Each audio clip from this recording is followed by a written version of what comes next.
most expensive Rhino in the history of ever?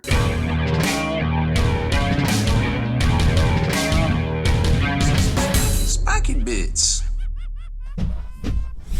Welcome back, Hobby Maniacs. I'm Baer from SpikyBits.com, and we're taking a deeper dive into all the Sisters of Battle releases that happened, right before Games Workshop shut down there. So today we're going to check out the Sisters of Battle Rhino. Now, I realized early on that this particular kit, it's like, man, I'm wondering about the pricing on all this, and I'm glad we have this extra time to kind of go back and take a look at some of these releases, because this is a really interesting one for me, price point wise. Now, it's $70 US, and you can, of course, get that from Miniature Market or dicehead.com if they still have them, because they have their actual inventory in stock. But supplies are starting to run low, as GW announced that they're pretty much shut down indefinitely at this point. So who knows where you can actually get your stuff from, as so far everything seems to be pretty much going for retail on the secondary market. So there is some opportunity to pick up things off Amazon, or do some tradesies and things like that. So at $70 US, what do you get? And that's the really interesting thing about this kit right here, that I just kind of want to briefly show you what comes in the box, and then we're going to kind of talk about other comparable items on the GW side of things out there. So you get the instruction booklet, you get this upgrade sprue, which is basically some hatches. There's a hunter killer on it. We'll look a little bit closer at this. Some little swooshy bits here, and some sister bits, and some little shrine parts for the back, some extra heads, a gunner, things like that. And then you get something that you've probably seen before, which is the Rhino chassis itself. So this is just the chassis. Now remember, the Rhino kit itself comes with an extra sprue, which is has some guns. It also has a hunter killer missile. It has some hatches. Not for the tank, because those actually come on this, but the hatches for like the top here. And I think I'm probably forgetting something, but for the most part, I think that's about it. Oh, and there is a decal sheet here too. So that's what you get in this box for $70, and we're going to break it all down and build it and show you a little bit more here in a second. But let's look at some comparable products out there first, because this is, I think, where it's really interesting on this pricing side of things here. So our first stop is going to be Forge World's website, and they actually sell the Deimos pattern, and none of this is for sale right now because everything's shut down because of the coronas, but they sell the Deimos pattern Rhino kit, which is all a complete, well, actually, no, it's an upgrade kit. Some of this is actually plastic still, which is kind of interesting to see. Now, they don't show the components and such. Well, actually, they do. It's with this right here. Yeah, so here you can see the resin bits and the plastic bits. So it's basically the kit I just showed you, the Rhino, plus some extra upgrade parts. So it's actually technically more than a Rhino, and it's $66. So it's less. Remember, less than $70 for the plastic one over here. So that's a really interesting price point to kind of see. Now, granted, the Sisters of Battle Emulator and the Exorcist, actually, for that matter, is based off of this design, because you can see the round hatch and the smokestacks here are actually based off of the Mark I chassis. And in some regards, this front hatch right here a little bit is kind of inspired for this Rhino right here. But remember, this is part resin, part plastic kit that is available. And then the other thing to compare this to is the Razorback, the plastic Razorback, also available from Games Workshop's website, which is $45, which is just, I don't get why this is $45 personally, and the Sisters Rhino is $70. It's literally what, $25 more for the Sisters kit. Now this comes with the same exact stuff, basically. So you get that half of the Rhino, this half of the Rhino, then you get the hatch upgrade sprue that I was talking about earlier. So that's it comes in the standard Rhino kit, which actually is $40 US. And then you get the Razorback upgrade sprue, which gives you that weapon on the back right there. So for this kit, again, it's basically the same thing for $45. So kind of interesting on the pricing side of things right there.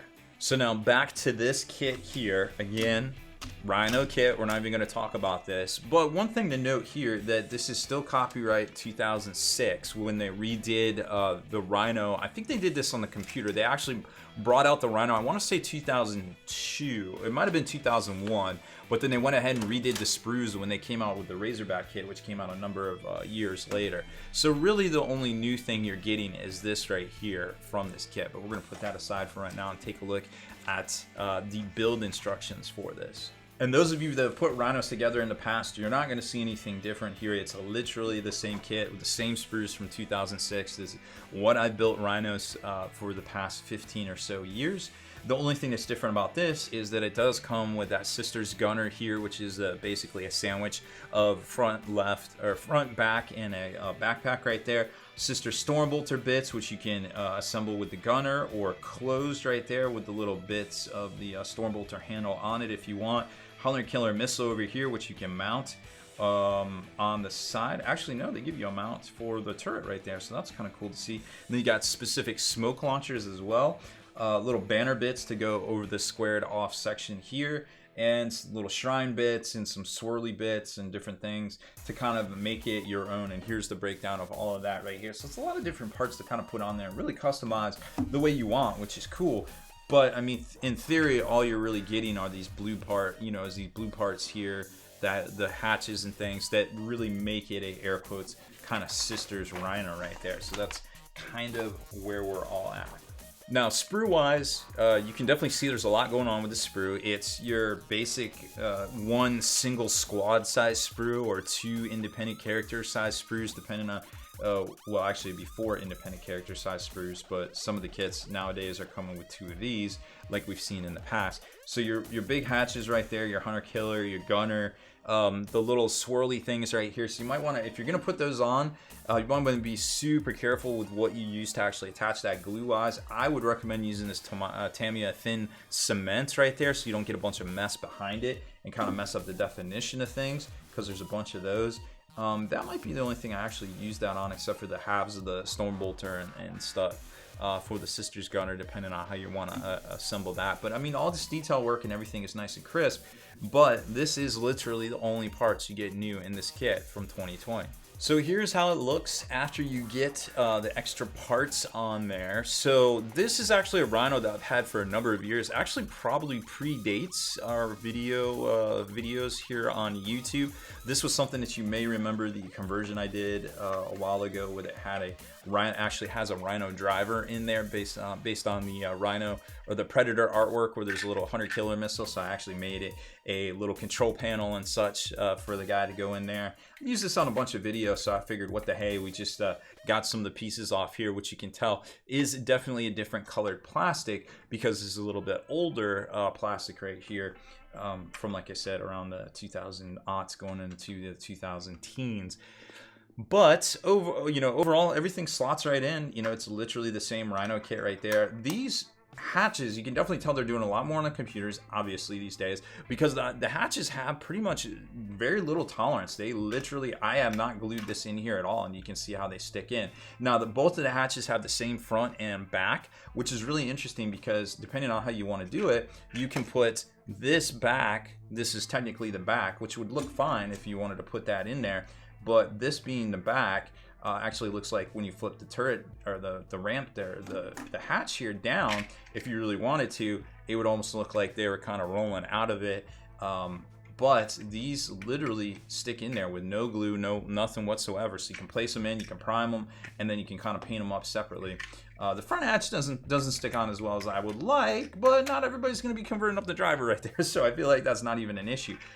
Size-wise and scale-wise, I feel like the Sister actually looks like she actually fits in here. So like 10 of those definitely look like they fit in here, whereas the Rhino, you're kind of like, I don't know what's going on with that. It's kind of like in D&D, where you can like make as many things as you want and kind of carry them around. I forget what they said that.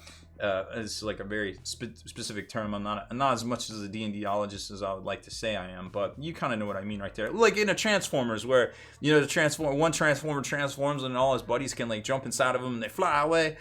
That's kind of what was happening in 40K, but this actually looks to scale here, so I kind of like that. It's very it doesn't take anything away, and you kind of like, oh wait, that actually makes sense. All right, cool. Now this, we actually have that emulator that we showed you recently too. So let's compare those two.